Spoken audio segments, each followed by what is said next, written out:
hindi makakalaro ngayon. Actually, she was a little bit crying because she really feels bad. Alam mo, si Venus, siya ng MVP last game nila. So, very big factor yan against sa UST. And we start with the action. Si Ginny Mondejar hits the antenna. So, syempre, foul ball yon. Para i-kompleto lang yung ating attendance sheet ngayon, no? Para sa araw na ito. Si Bridget Inoferio, ang isa sa mga center spiker ng UST ay hindi rin. She's a little bit under the weather, pero pinapalaro pa rin siya ni Coach. So, hindi siya 100%. Well, what was 100%? Kung saan natin nakita nagtapos ang atake ng UST. Another stuff by Meg. Makikita mo tong mga to, bukod sa magagaling mag-spike, matatangkad pa, at magaling mag-block tong parehong teams na to. Last spike, isang stuff, defensive gem. Talagang, ito talaga yung dapat panoorin. At saka napansin ko, madalas rin sila mag-decoy, yung UST. Yes. Parang part of the play na yan. Brand play na yan ni Coach. Kikita nyo, 2, 3 tatalon. Hindi nyo alam kung sino magsaspike. Here you go. Nakita mo naman. Presence of mind. Mag-isip kailangan talaga sa volleyball eh. Well, medyo nasira. Medyo malamig pa siguro. Descalzota. Mondejar. Another service error naman from the other side of the court. Ginny Mondejar, medyo kulang sa lakas yung service, resulting in a service error. Ball still alive, kept by UST.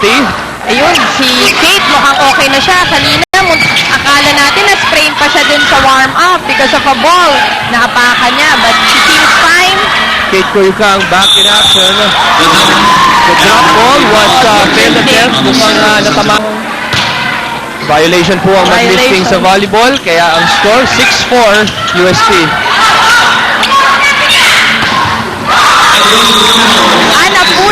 Best place to put it, yung mga gilid ng daliri, kung saan yung pinky, dyan mo titira yan. Here, free ball for San Sebastian. And that time, what a good spike, great spike. Pride is at stake. Siyempre, bragging rights rin yan. Ikaw lang yung undefeated team. Nice dig by the libero.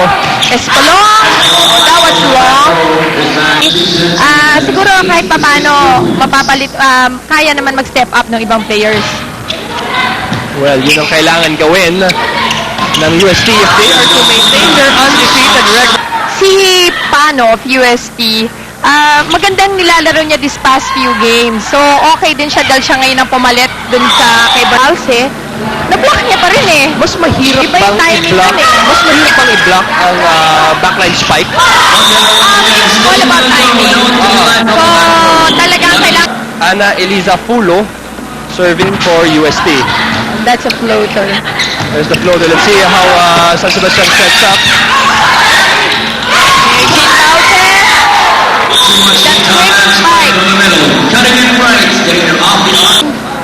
Balse, na-block niya pa rin eh. Mas mahirap Iba yung bang timing i-block? nun eh. Mas mahirap bang i-block ang backline spike? It's all about. Ana Eliza Fulo serving for UST. That's a floater. There's the floater. Let's see how San Sebastian sets up.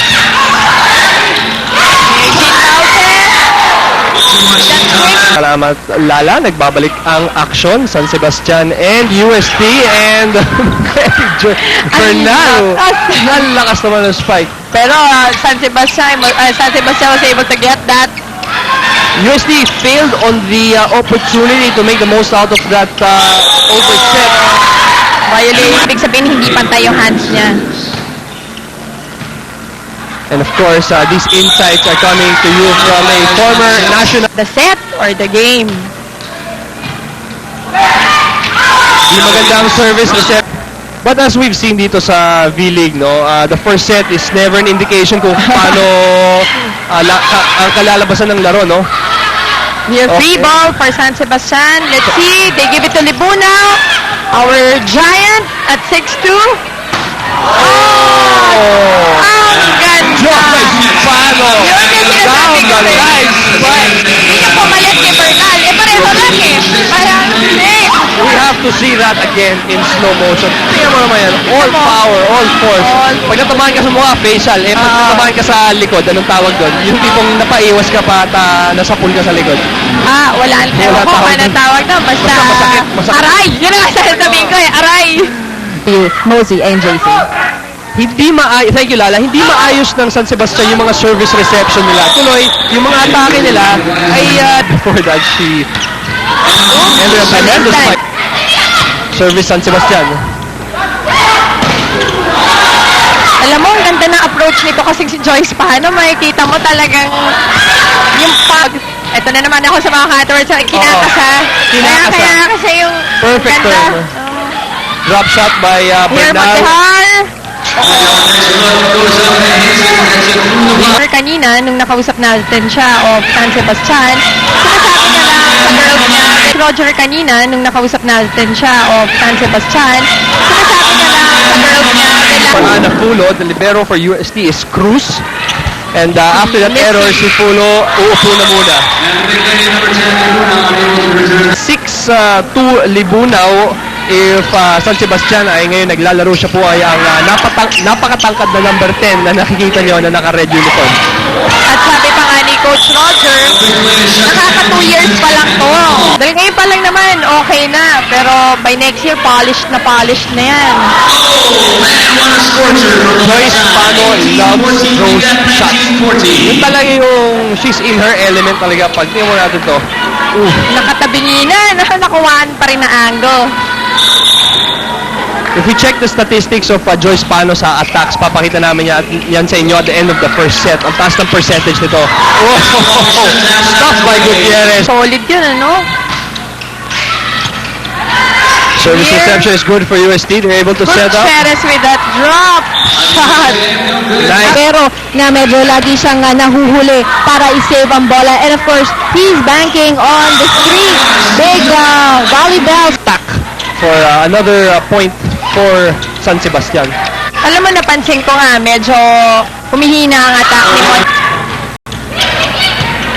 Service reception is good. The setup by UST. Koyukang slams medyo it into ng volleyball. Tama yan, lalo na to magkapatid pa naman sila. Sister tandem natin dito sa The USC. K2 tandem. Ito medyo na-overset ang Walomo end. and Karen Koyukang. Koyukang.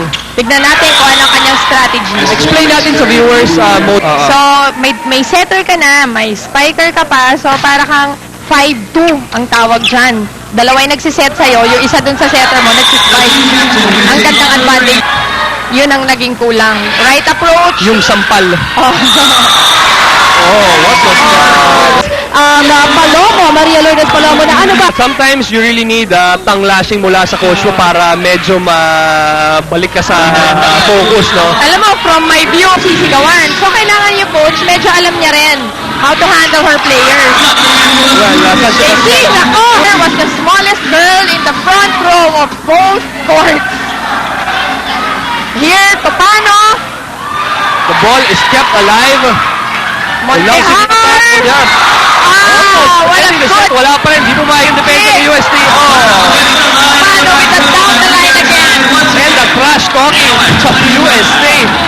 May paturo-turo pa yan. Ganyan talaga yan. In your face. Trash talk yan, even during our time. Talagang ganyan. Punta natin dyan. Si Pano, talaga, ano pa rin, down the line. Joyce Pano giving us Montehar! Oh! What a nice drop shot by Montehar. ang ganda ng rapport nitong dalawang teams ito. Here, nako, it's a free ball for San Sebastian. Let's see. San Sebastian setting up. Force zero. Excited na rin sa Oh! Four. Mary Jane Balse. Perfect. Cargado, floater. Kaya nahirapan ng San Sebastian to get it. National team Mary Jane Balse serving for the set.